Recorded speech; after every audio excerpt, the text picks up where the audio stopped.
मैं हरियाणा के महेंद्रगढ़ डिस्ट्रिक्ट से हूँ। मैंने अपनी स्कूलिंग जवाहर नवोदय विद्यालय से की है।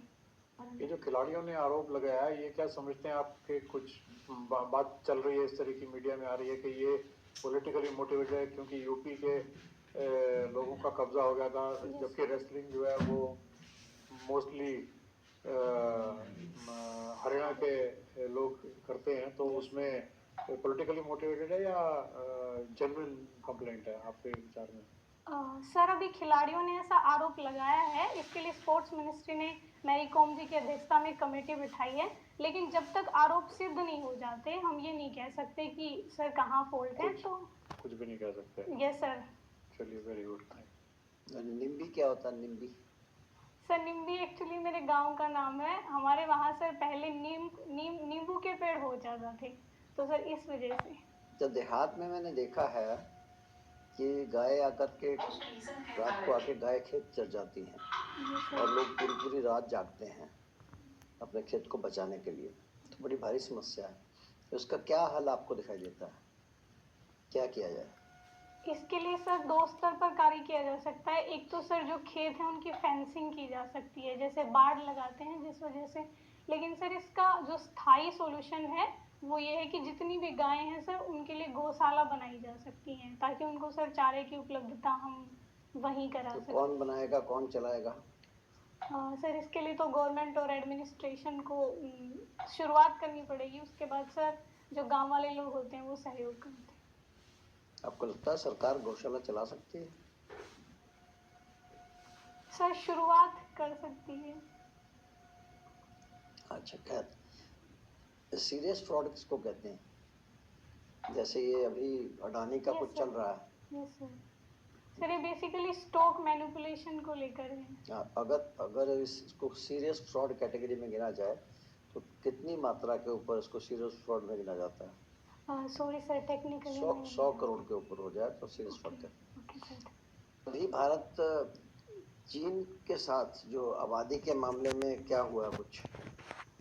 सर 2024 में भारत सबसे बड़ी जनसंख्या वाला देश बन जाएगा और चाइना की ग्रोथ रेट सर लगातार घट रही है उनकी पॉपुलेशन की। तो जो आबादी है उसकी क्वालिटी को कैसे नापा जाता है? मतलब क्या क्या पैरामीटर्स हैं जिससे बताया जाता है कि भाई इनका जो ओवरऑल हेल्थ है वो अच्छी है? सर इसके लिए ह्यूमन डेवलपमेंट इंडेक्स है। उसके मुख्य आइटम क्या है उसमें? उसमें सर एक तो हेल्थ एंड न्यूट्रिशन है सर, दूसरा सर ईयर्स ऑफ स्कूलिंग मतलब एजुकेशन है, और तीसरा सर क्वालिटी ऑफ लाइफ। तो आपको नेशनल डिजिटल यूनिवर्सिटी के फायदे बताइए और ये बताइए कि उससे नुकसान क्या हो सकता है। मैम, नेशनल जो डिजिटल यूनिवर्सिटी है उसका एक फ़ायदा ये है कि मैम इंफ्रास्ट्रक्चर की हमें उतनी ज़रूरत नहीं होगी डेवलप करने की। हम डायरेक्ट ऑनलाइन गैजेट्स के माध्यम से बच्चों को इनरोल कर सकते हैं, पढ़ाई कर सकते हैं। और दूसरा मैम ये होगा कि हम हाइब्रिड एजुकेशन शुरू कर सकते हैं इसके माध्यम से। लेकिन मैम इसका नुकसान ये होगा कि हमारे भारत में डिजिटल डिवाइड बहुत ज़्यादा है, तो ma'am rural background, urban background और महिलाओं और पुरुषों के बीच का जो डिजिटल डिवाइड है वो पहले हमें कम करना होगा, ताकि सब तक। तो वो तो शॉर्ट कमिंग है ये गोल को अचीव करने के लिए कि हम रिमोट से रिमोट जगह तक पहुंच पाएँ उसमें, और हर भारत की पूरी जनसंख्या तक इसका फैलाव हो सके, उसके शॉर्ट कमिंग है।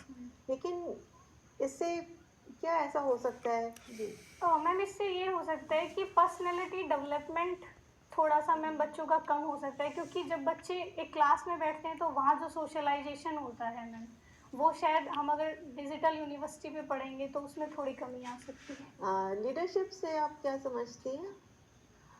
मैम, लीडरशिप बेसिकली एक ऐसी क्वालिटी होती है जिसमें कोई लीडर मैम भूतकाल का विश्लेषण करके भविष्य की समस्याओं को समझते हुए वर्तमान को एक नई दिशा दे सके। मतलब वो मैम अपने गोल्स को अचीव करने के लिए अपने फॉलोअर्स को अपने साथ ला सके, उसको लीडरशिप क्वालिटी कहते हैं। Thank you. Thank you ma'am. तो ये बताइए, क्या किसी फादर में भी मदरली क्वालिटीज हो सकती है या खाली मदरली हो सकती है? नहीं सर, फादर में भी मदर की क्वालिटी हो सकती क्या है। होती है? जैसे सर किसी बच्चे को अपने फैमिली के जो मोरल वैल्यूज़ होते हैं वो सिखाना, क्योंकि सर बच्चे बेसिकली फादर को ऐसे हार्ड पावर की तरह सोचते हैं, तो मुझे लगता है कि चलिए, क्यों बच्चे ज्यादातर मदर से ज्यादा अटैच? सर वो एक कारण इसका ये हो सकता है कि जनरली जो माताएं होती हैं वो सॉफ्ट होती हैं, तो ये एक रीजन हो सकता है। हरियाणा में तो ऐसा नहीं लगता, सब हार्ड है। खैर, अच्छा ये बताइए, तो मान लीजिए आप जिले में हैं, या तो आप एसपी हैं या आप कलेक्टर हैं, दो में से एक तो हो गए, जी जी वो तो क्लियर हो गया। अब मान लीजिए आप कलेक्टर हैं यस सर। और एसपी जो भी साहब हैं वो आपकी बात बिल्कुल सुनने को राजी नहीं, क्या करें? सर मैं पहले कोशिश करूंगी कि उनकी क्या समस्याएं हैं, क्यों सर वो मेरा पर्सपेक्ट नहीं समझ रहे हैं या क्यों समझना नहीं चाह रहे हैं। और अगर सर ऐसा नहीं होता है कि वो फिर भी मेरी बात नहीं मान रहे और मुझे एक्शन लेना जरूरी है, तो सर मैं उनके खिलाफ एक्शन लूंगी जो भी मेरे जुरिसडिक्शन में होगा। तो है ही नहीं, जुरिसडिक्शन तो आपको मैनेजर का काम करना पड़ेगा। चलो, thank you very much. Okay, thank you sir.